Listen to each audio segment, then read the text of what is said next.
Damian, you were the chairman of the Sharks for the grand final, and I mentioned it in the intro. A very special moment for Australian sport. And my father got to finally say they can turn out the lights. What are your memories? I mean, that's got to be, it's been an amazing journey for you, and you're there for a sports franchise.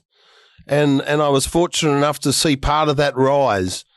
You turned it into an army, and with a lot of adversity in the years leading up to that grand final victory, and finally delivering a premiership for the first time. Amazing. Is that a question or a comment? Mate, John, it was a question, a comment, and an editorial. This is Talking Real Estate with John Gibson. I'm your co-host, Mark Warren. This is Damian Keogh. An amazing moment, Damian.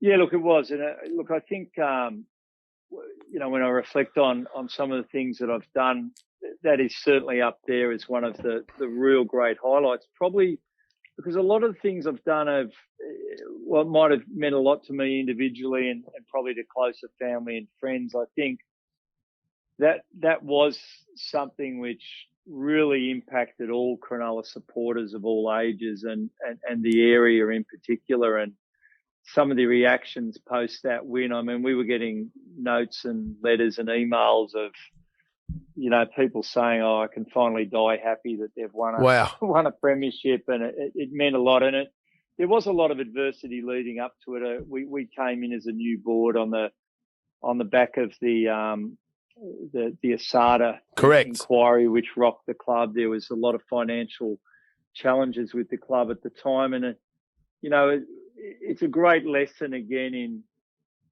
what people can achieve.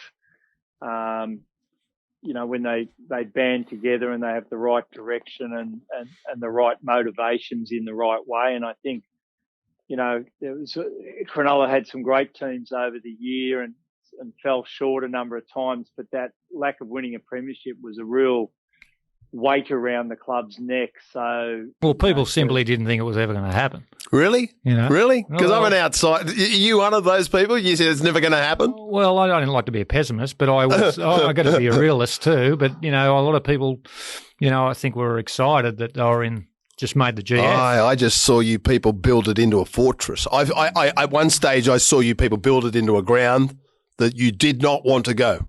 If they're on, it's over. I just saw this amazing community feel. I felt it. Oh, it was amazing.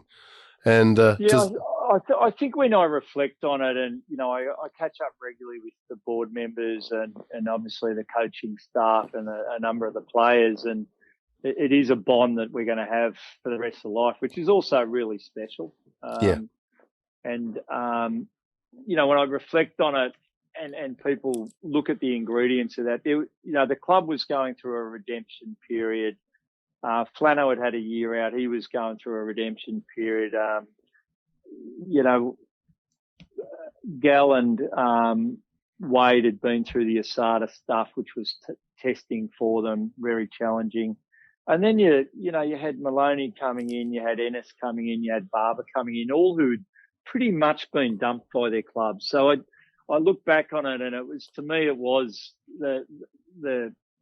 reason that everyone was working together and striving for that is that there was a lot of strong redemption motivation.